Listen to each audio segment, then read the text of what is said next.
¿Cómo están? Sean todos y todas bienvenidas a este nuevo estreno del Chile que viene, conversaciones contingentes a través de las plataformas de Súbela y Súbela News.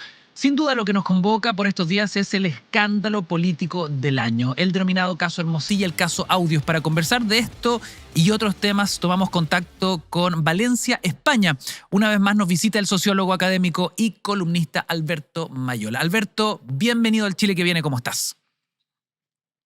¿Qué tal, Ignacio? Un gusto saludarte como siempre y un placer poder, aunque sea a la distancia, hablar un poco de estos temas que están en temperatura elevada, por decirlo menos.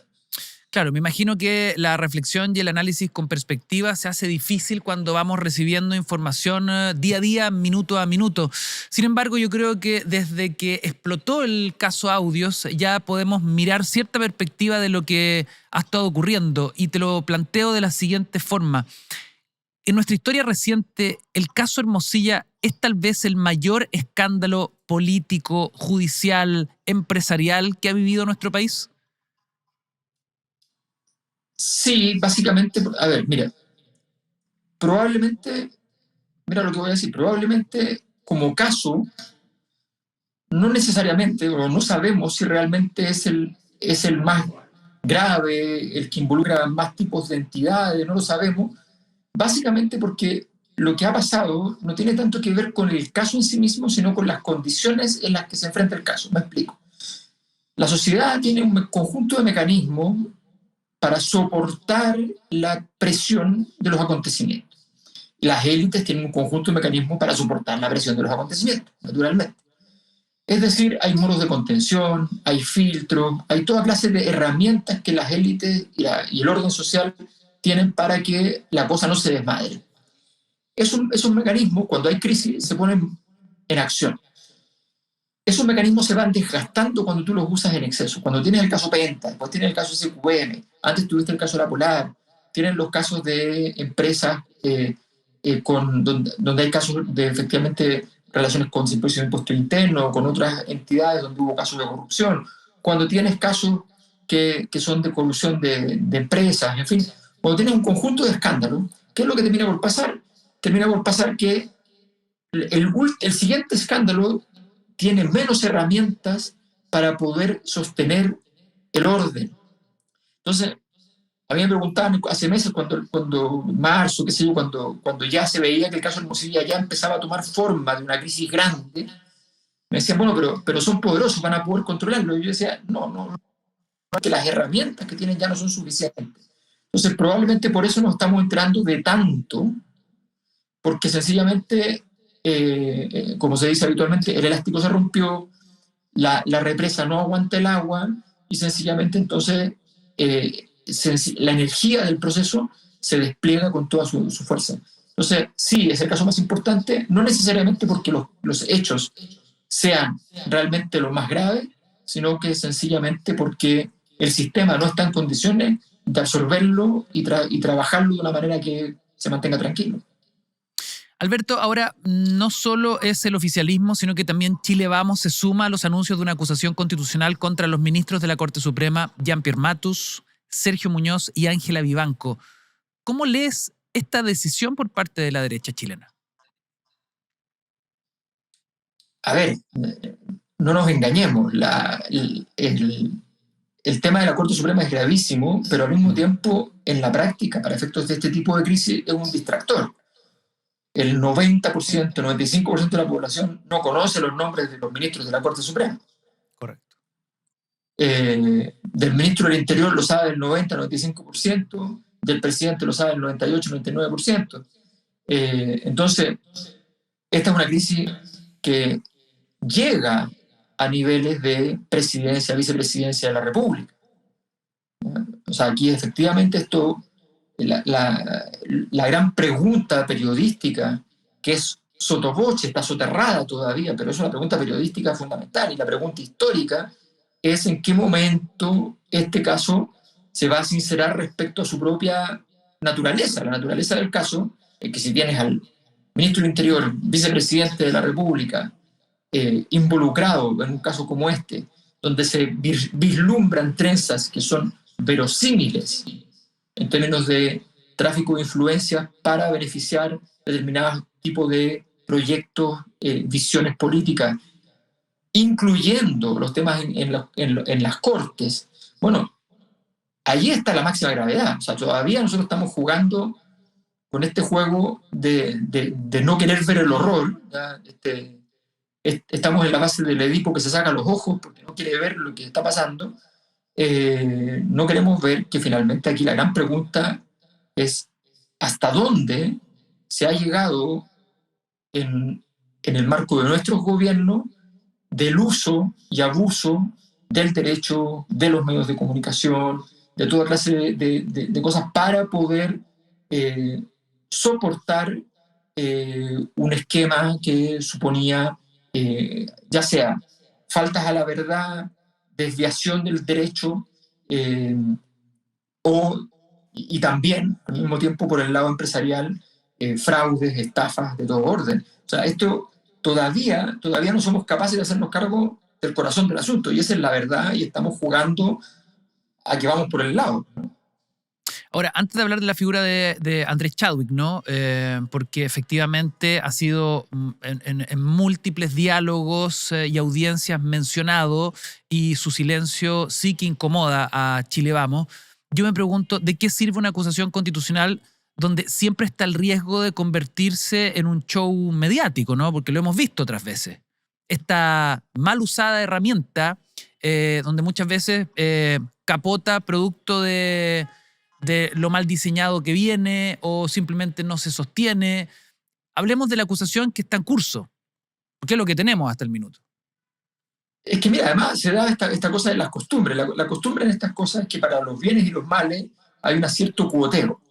Se abre un caso en la fiscalía que perjudica a la izquierda, entonces hay que abrirlo por la derecha también al mismo tiempo.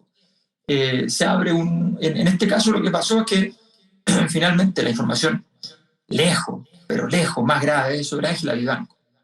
O sea, lo tiene todo, es de una gravedad absoluta. Entonces, los otros dos jueces, al principio parecía que el que iba a ser la víctima sacrificial principal iba a ser Jean-Pierre Matus. Ahora ya están dibujando la posibilidad de Sergio Muñoz, porque es la forma de empatar la importancia que tiene Ángela Vivanco, y ser el juez Muñoz, un juez de larga trayectoria. Entonces, se está dibujando el mecanismo de que salgan dos, uno por cada lado, en el fondo.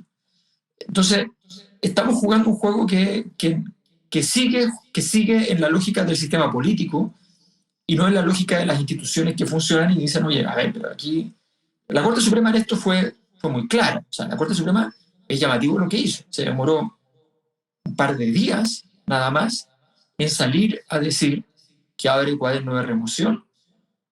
O sea, da un ultimátum real, no el ultimátum del gobierno en él, ¿no? Un ultimátum real, de caducidad real. Usted se va, está diciendo, y nombra no solamente los casos que están en la opinión pública, nombra otros casos que no están en la opinión pública y genera entonces, gatilla con ello la crisis en ese sentido. Entonces, es muy importante lo que ha hecho la Corte Suprema en ese sentido, pero el sistema político vamos a ver si está dispuesto a llegar a jugar ese nivel de ese partido. Alberto, ¿crees que se requiere de una gran reforma al sistema de nombramientos de los jueces para poder, de cierta forma, amortiguar este terremoto político en cuanto a lo institucional? A ver, es evidente que después de esto va a haber una discusión sobre los nombramientos, pero la discusión sobre los nombramientos parte siempre muy santa y termina siempre muy diabólica. O sea, es muy difícil que no entren intereses, y además es muy difícil hacerlo. O sea, hacer una cosa neutra, si finalmente existen personas que van a tomar decisiones, personas que van a nombrar, negociaciones, por lo tanto siempre van a haber esos elementos. Yo creo que lo más complejo que viene ahora, o sea, soluciones a la crisis, en el fondo, cuando ya está abierta a esta magnitud, es muy difícil, muy difícil. Te pongo un ejemplo, mira este escenario, que yo lo encuentro absolutamente, no solo probable, esto es seguro que va a ocurrir. Supongamos que tú eres abogado de una persona que perdió un juicio donde estaba la ministra Vivanco, y para ese juicio hay evidencia de que la ministra Vivanco tuvo relaciones de conversación, de entregar la información a la contraparte a través de Hermosilla o X. ¿Ok? Supongamos eso. Yo obviamente voy a ir y voy a decir, ¿sabe qué? Hay que abrir este juicio de nuevo. El juicio es nulo, pido la nulidad del juicio. Correcto. Después va a llegar una persona que va a decir, mira, yo no apareció ningún antecedente sobre mi juicio, pero lo que sí pasó, y pasó también en el otro juicio, es que cambiaron la fecha y no iba a estar la ministra Vivanco, y estuvo la ministra Vivanco y votó en contra y por tanto considero se va a abrir una caja de Pandora que los tribunales van a tener que tomar la decisión de si le dicen que sí a la gente o le dicen que no. Si le dicen que sí, convocar que todos los juicios partan de nuevo, que es terrible, es una cosa. Si dicen que no, se come una ilegitimidad importante porque todos saben que cualquiera de sus juicios en manos de aquellas personas que están siendo impugnadas, ¿ya? Entonces se da un lío de gran tamaño. Imagínate que llegase a ocurrir que se hace una acusación constitucional y salen Sergio Muñoz y la ministra Vivanco. Si pasa una cosa así, nos vamos a encontrar que el grueso, o sea, prácticamente todos los juicios que están en la tercera sala pasan por ello. Entonces, ¿cuál es el nivel de legitimidad que se va a ver? Esto es muy delicado, va a ser muy difícil de gestionar y hemos llegado al final del camino, hemos llegado a la mayor profundidad de toda esta crisis que a cada rato hemos jugado a que la superamos, a que el tiempo pasó, a que se escondió debajo de la alfombra, que se ve un poquito fea, se ve un poquito podrida, pero no es tan terrible. Bueno, resulta que aquí estamos y esto va a ser de gran tamaño y de larga extensión. Alberto, a ver, en el juego del poder hay personajes, te quiero citar textual, en el juego del poder hay personajes que son piezas de un tablero. Esto lo dijiste en una reciente columna para Radio Bio Bio. ¿Qué rol para ti cumplía Ángela Vivanco en función del trabajo de Hermosilla? ¿Cómo se contrasta, por ejemplo, con las funciones que cumplía Leonardo Villalobos? Claro, la función, mira, nosotros estamos acostumbrados en la sociedad de mercado, en la sociedad de consumo, estamos acostumbrados a pensar que el dinero es mucho más importante que el poder, ¿no? Además, más visible, se pueden comprar cosas, se puede comprar poder, ¿eh? Poder sí se puede comprar, y una gran ventaja del dinero es que se puede comprar poder. Pero si tú estás todo el tiempo comprando poder, la verdad es que significa que tienes muy poco poder. Entonces, estamos acostumbrados a imaginarnos que eso es la parte más importante. Entonces, la verdad es que esta señora Leonardo Villalobos estaba a cargo de manejar las platas, de mover las platas, de pagarle a los funcionarios que había que comprar, ¿ya? De mover los recursos que iban a hacer que pasaran las cosas que tenían que pasar, no pagar los impuestos, evitar pagar toda clase de gastos, eventualmente también incluso poder mentir en las declaraciones, en fin, todo eso es parte del asunto y sobre todo engañar a los inversionistas, las grandes víctimas de la esquema de Factop, que es la empresa que abrió el caso, era perjudicar a los inversionistas. Muchos de ellos amigos de los dueños, o sea, una cosa bien ominosa. Bueno, esa era una dimensión del asunto. Pero esa es una jugadora táctica. Pero ¿qué es lo que pasa con la ministra Ángela Vivanco? La ministra Ángela Vivanco es un jugador de altísimo nivel, que tiene que además operar en la sofisticación. Ella no puede llegar a la mesa y decir, oye, tenemos que apoyar a esto por no sé qué cosa. No puede comprar al otro juez y decirle, oye, te van a pagar no sé cuánto. No va a hacer eso. Lo que va a hacer es que el juicio va a ser el 5 y el día 4 ella genera un mecanismo para que ella esté presente en esa causa y resulta que además eso ocurra un día antes, ¿ya? Ella va a interceder para entregarle la información a la parte que quiere beneficiar de quiénes son los jueces que van a estar ese día en el tribunal. Eso es muy importante, porque depende de eso, hasta los autores que citas, depende de eso, cuáles son los ejes que esos jueces, todos saben cuáles son los puntos sensibles, cuáles derechos les importan más. En fin, mejorar la probabilidad, es como en el básquetbol, ¿no? Siempre los técnicos de básquetbol siempre buscan el tiro de mayor probabilidad. El juego de ella era dotarle a las personas que trabajaban con ella, no sabemos cuál es la estructura del trabajo, más allá de haberla aparentemente favorecido para ser ministra de la Corte Suprema, no sabemos si hay algo más, pero en ese juego, en esa articulación, es mejorar la probabilidad de una de las partes, que es justo lo contrario, por supuesto, de la función de la justicia. Entonces, recordemos que la escultura de la justicia está representada por una persona que está ciega, que está con los ojos vendados, para que no vea a quién va a juzgar, para que no tenga nombre, no tenga ninguna información de eso y simplemente pese en una balanza, en una báscula, pese las pruebas. Y esto es lo que vulnera. Ángela Vivanco, en todas las causas que estamos presentes, en algunas estuvo a favor del Estado, en otras estuvo en contra del Estado, pero en todas estuvo a favor de Hermosilla. Entonces esa articulación está bastante clara. Alberto, volvamos a un tema que fue mencionado hace algunos minutos y me gustaría saber, a tu parecer, ¿no? ¿Cuánto daña el silencio de Andrés Chadwick a la UDI, a Chile Vamos y, por cierto, al piñerismo y su legado? Mira, yo tengo la impresión siguiente. Primero, yo creo que el vaciamiento, o sea, todo esto es posible en la medida en que hay sectores que entraron en un gran vaciamiento de poder. Esto es muy impresionante, porque los políticos, tal como hay gente que considera que el poder es dinero, hay otros que consideran que el poder son votos. Entonces hay gente que considera que porque tiene votos, tiene poder. Hoy día la derecha tiene una alta probabilidad de tener muchos votos, muchos votos. Lo que yo he investigado, me sale que la gente tiene muchas ganas de votar por la derecha, solo que tiene el problema de que no sabe cómo votar por la derecha porque se lo hacen muy difícil. Esa es la verdad. Pero tiene muchas ganas. Entonces, cuando tú miras eso, ¿qué es lo que pasa? Que los políticos están pensando en los votos, los empresarios están pensando en su dinero, y nadie está pensando en que esta profundidad del problema requiere una cierta estructura de poder. Andrés Chadwick y compañía están vacíos de poder porque el jugador que mantenía la capacidad de ir ganando batallas, Sebastián Piñera era un caso muy extraño. Ganaba todas las batallas y podía perder la guerra ganando batallas. Era una cosa loquísima. Bueno, pero era muy astuto, muy hábil en el juego corto y podía ganar el día, que eso siempre es muy importante en las crisis.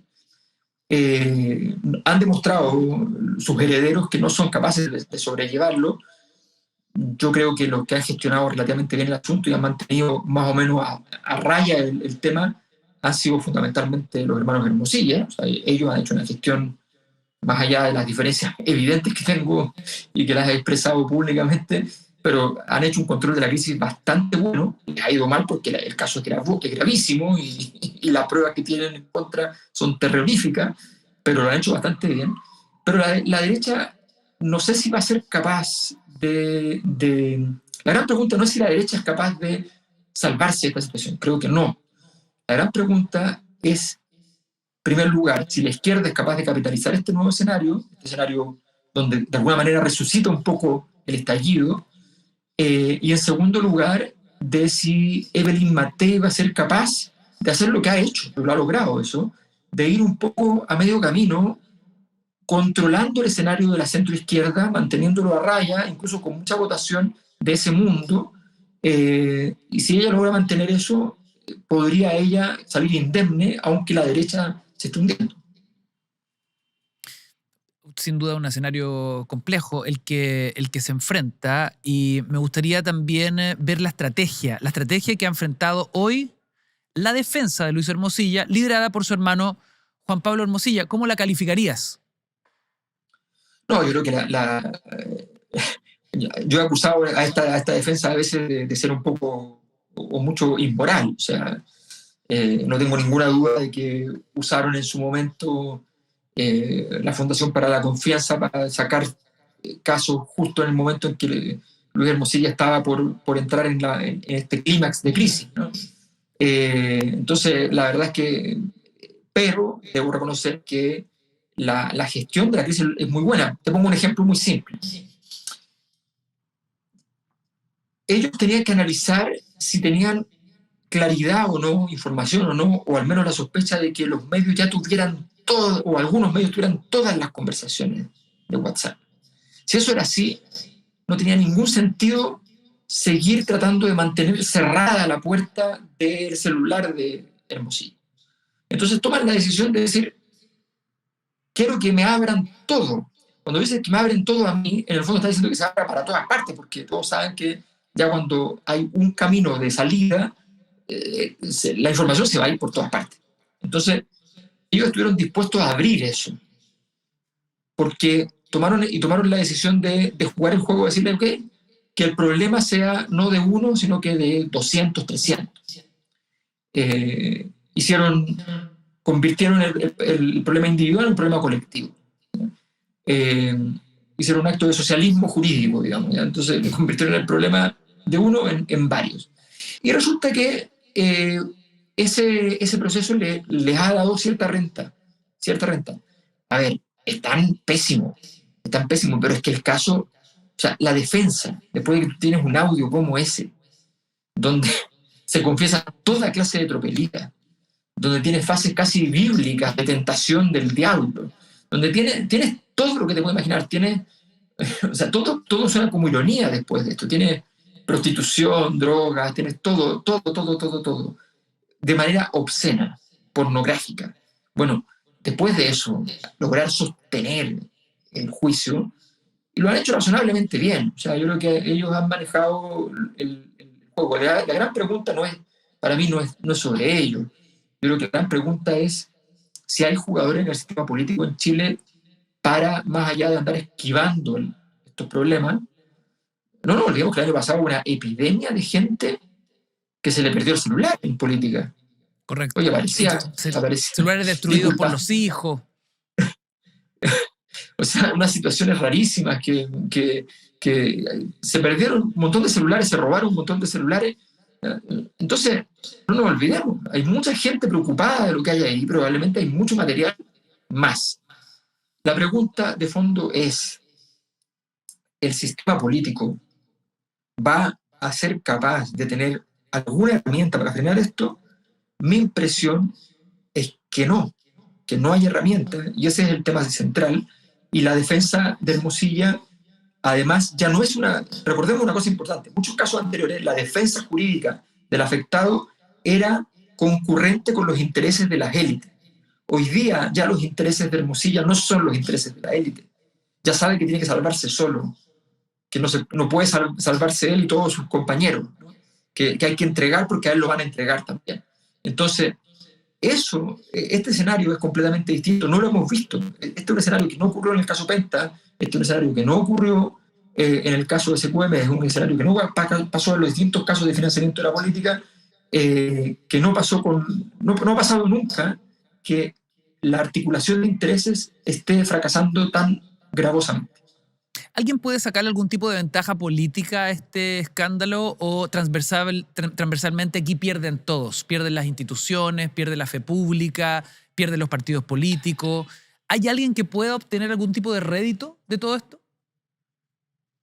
Es difícil porque efectivamente caen todos.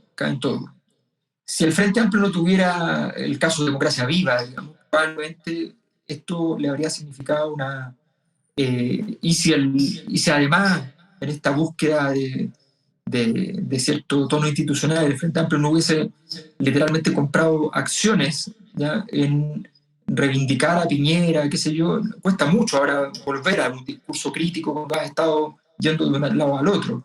Entonces, cuesta. Obviamente esto va a afectar menos a la izquierda, eso está clarísimo. Y podría ser que genere un cambio a nivel electoral.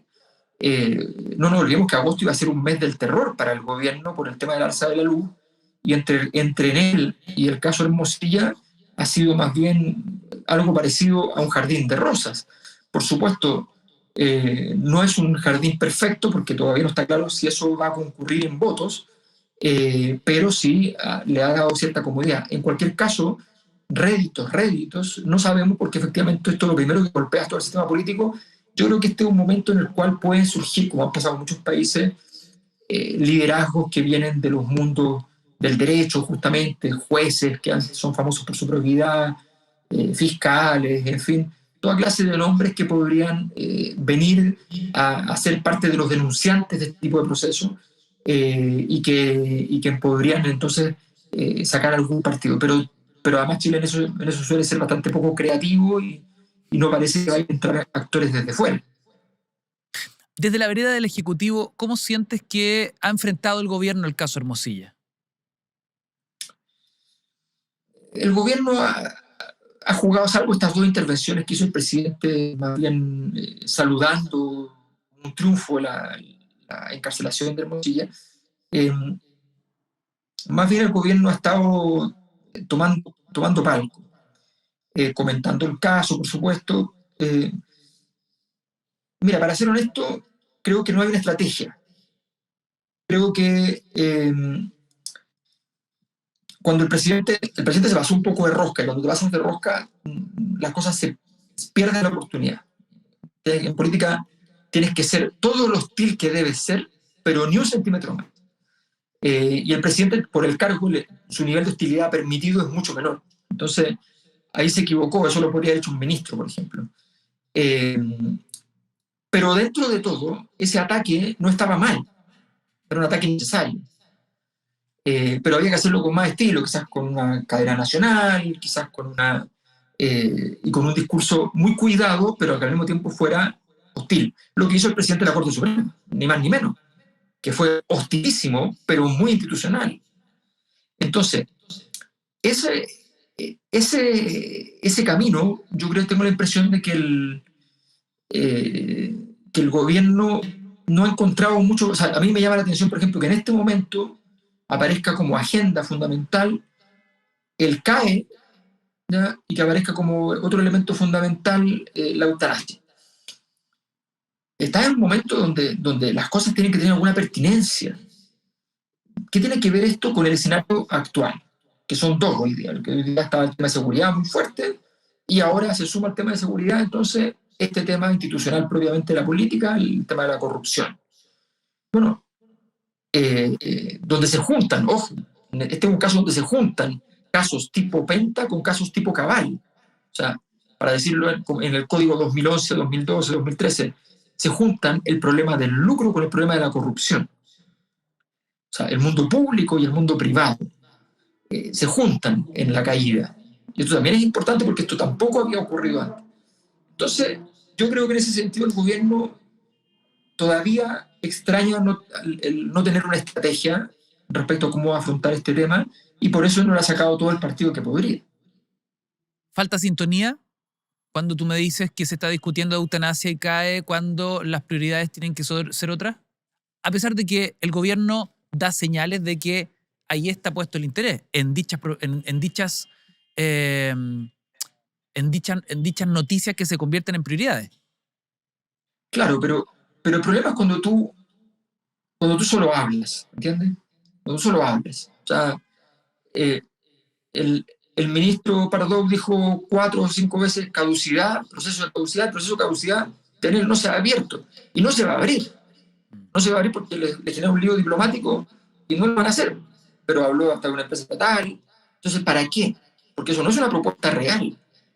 Ese no es un camino real. Entonces, este es un gobierno que maneja muy bien las vocerías, sobre todo porque tiene al presidente Boris y a la ministra Vallejo, que son, en las vocerías son muy buenos, y además al ministro de Justicia, que en muchos de estos casos entra también a tallar. En general hay buenas vocerías, pero esas vocerías no están acompañadas de las decisiones políticas.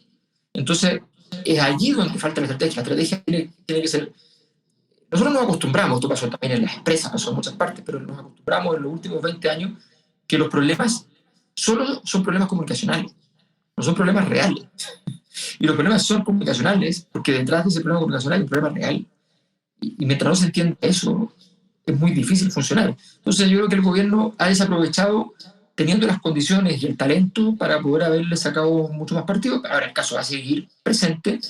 Y sin duda el gobierno va a tener una oportunidad que no parecía muy viable de terminar con su gobierno, no en una posición espectacular, porque eso no va a ocurrir, según mis datos eso no lo veo viable, pero sí en un estadio donde nunca haya bajado de su piso anterior. Todos todos los presidentes tienen un piso, pero todos los presidentes anteriores, Piñera, Bachelet, bajaron muy por debajo de su piso en un momento determinado.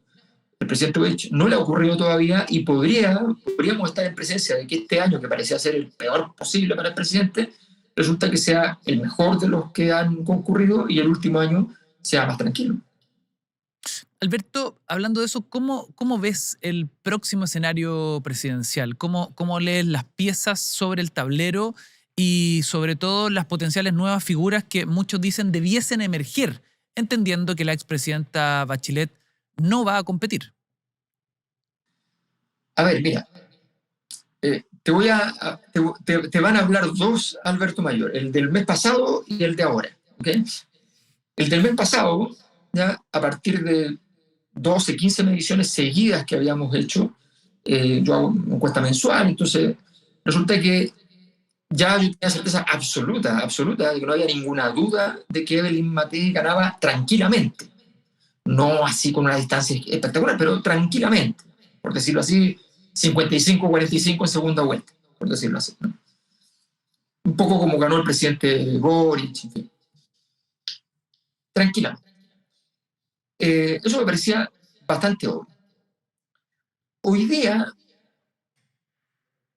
¿por qué? Porque era obvio, porque estaba marcando hace más de un año lo mismo, porque sus rivales solo habían bajado, porque no subían, y que la candidatura más fuerte, como es Michelle Bachelet, por el otro lado, carece de sentido histórico. O sea, ¿qué puede ofrecer Bachelet que no haya hecho en sus dos gobiernos? Versus una persona nueva, no parece muy viable. Entonces, me parecía bastante claro eso. Y además porque todas las narrativas políticas en el espacio público eran narrativas a favor de la derecha. Pero llegó agosto y tenemos, con el caso Enel y con el caso Hermosilla, tenemos dos narrativas, una narrativa que se actualizó, que era la narrativa 2011-2012, el tema del lucro de las empresas que no cumplen, que incumplen, que se saltan la ley y que quieren favores políticos, en fin. Y el caso Hermosilla es una versión superior de todos los casos relacionados con el mundo público anterior. Y esas dos cosas comprometen mucho a la derecha y comprometen mucho las estructuras del gobierno de Sebastián Piñera y del mundo empresarial. Por tanto, es una gran oportunidad para el izquierda. Entonces, yo estoy esperando, el viernes me llega el resultado del trabajo en terreno de la encuesta, así que yo la próxima semana ya voy a saber efectivamente cuánto se movió esto en medio de esta crisis. Para decirlo es simple, a mí Matei hace mucho rato me marca más de 30 puntos en primera vuelta, 30, 31, 32, 33. Si bajó 3 puntos, yo sigo insistiendo que gana tranquila. Si se movió 5 puntos en el mes, yo digo, sí, hay un golpe muy importante que le está haciendo daño. Que baje 3 puntos no significa que pasado mañana no le haga daño, pero sí mantendría mi idea de que todavía estructuralmente no tiene lesiones importantes. Mi impresión, entonces, es que con la información que manejo hasta ahora, es que Evelyn Matei debiera tener un camino relativamente abierto. Mira, a pesar de todo lo que está ocurriendo y cómo podría fisurar a su coalición el caso Hermosilla, las llamadas esquirlas de esto, ¿no? Porque esto va a seguir avanzando. Sí, mira, lo que pasa es que pasó que además con mi equipo detectamos una cosa muy importante, detectamos un 25% que en rigor son los que explican los triunfos de los distintos ganadores en las distintas elecciones. Son los que se mueven, son los que no están fijos. Pero tienen un perfil súper definido, no es así random. Bueno, esas personas quedaron no molestos, quedaron indignados. Ellos votaron por Boric, eligieron a Boric. No nos olvidemos que Boric en primera vuelta sacó menos de la mitad de lo que sacó en segunda. O sea, sacó una mala votación en primera vuelta. Le sirvió para pasar a segunda vuelta, pero era una mala votación. Y resulta que después obtuvo todos esos votos, pero gran parte de esos votantes, poco tiempo después estaban votando rechazo, poco tiempo después estaban votando en el Consejo Constitucional por republicanos. La mitad del voto republicano son gente que venía de haber votado por Boric. Entonces, y esas personas, cuando tú les preguntas, evalúa el presidente Boric, ¿sabes la nota que le ponen en promedio? Le ponen un 1,2, un 1,3 promedio cada medición. Entonces, yo tengo la impresión de que se hace muy difícil para el Frente Amplio y para la izquierda en general competir al respecto. El Partido Socialista es un buque grande, pero es un buque que no ha logrado encontrar la manera de competirle a sus hijos rebeldes, ¿no? Y hasta el momento, con corcoveos y con esfuerzos y todo, pero siguen ahí más o menos siguiendo la línea que les da el Frente Amplio. Y entonces tampoco se les ve una fortaleza para poder redibujar el escenario. Mi impresión es que en ese sentido, a pesar del escenario muy, muy nocivo para la derecha, es altamente probable que Evelyn Matei, desmarcándose, va a tener que desmarcarse, pero va a tener que desmarcarse como Alexis Sánchez, pero va a tener que hacerlo muchísimo, pero si se logra desmarcar lo razonable, yo creo que sostendría su capacidad electoral. Alberto Mayol, hablando de encuestas, hace pocos días nos sorprendimos con un sondeo que aborda, a pito de los 5 años del estallido, la discusión constitucional, ¿no? Y las chilenas y chilenos en gran medida no quieren una nueva discusión constitucional. Lo que inmediatamente uno lee es una fatiga crónica respecto de los dos procesos que nos tocó vivir. ¿Cuál es tu mirada, tomando en cuenta la efeméride, la cifra, los 5 años de lo que ocurrió el 18 de octubre? Mira, yo tengo la certeza absoluta a partir de los datos. El problema es que preguntar las dos cosas juntas en un mismo instrumento es imposible, pero ¿qué es lo que pasa? La gente, hace mucho rato, además esto no ocurrió ahora, ocurrió hace mucho tiempo, te planteaba, pero en un 70%, ¿eh? O sea, cuando no era tema, hace muchísimos años, te planteaba que querían una constitución distinta. Correcto. Sin mucha esperanza, queremos una constitución distinta, no queremos esta, básicamente. Y ahora, lo que la gente no quiere es, efectivamente, tú lo dijiste muy bien, la discusión constitucional.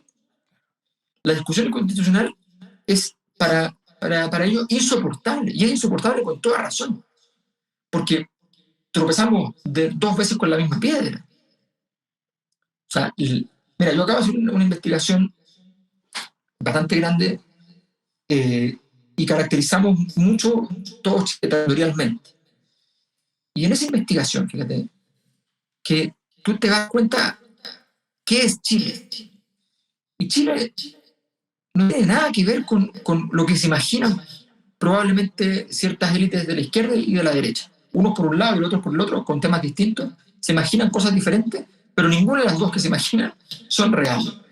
Chile es un país mucho más, por decirlo así, más antiguo de lo que parece. La sociedad de consumo te hace parecer una sociedad muy posmoderna, pero no es verdad. Es una sociedad entre tradicional y moderna. Bueno, esa sociedad sintió que las dos discusiones fueron absurdas. Y por lo tanto no quieren más discusiones. Pero no porque no quieran una nueva constitución, es porque no quieren escucharlos hablar de eso. Tú le dices, mira, se reunió un grupo de expertos, escribieron este texto que saca lo mejor de todas las constituciones del mundo y varios gente en todo el mundo lo aprobó, y le dicen, ¿a usted le parece que no? Le dicen, sí, ¿sabéis que sí? ¿Cuánto se demora eso? 5 minutos. Ok, 5 minutos, perfecto. Justamente lo que antes era el pilar del mérito de un proceso constituyente, que se demorara, que tuviera sustancia, discusión, es justo lo que ya la ciudadanía no quiere, aunque necesite una nueva constitución, aunque quiera una nueva constitución, porque sencillamente no soporta esa conversación. Frente a este escenario, ¿cómo ves el Chile que viene? Pregunta obligada a nuestro programa, Alberto. Mira, yo veo lo siguiente. Las crisis son destructivas de recursos de administración del orden social, de recursos, de todo tipo de recursos. Como destruyes recursos, también destruyes muros de contención y se abren las puertas a nuevos procesos históricos. Pero puede ocurrir que no haya ningún nuevo proceso histórico y solo nos quede la decadencia y solo el horror de la caída de lo que había. Estamos justo en ese momento. Hay una frase de un filósofo ruso, Alexander Herzen, que dice: entre una época que nace y una época que muere, solo hay desolación y caos.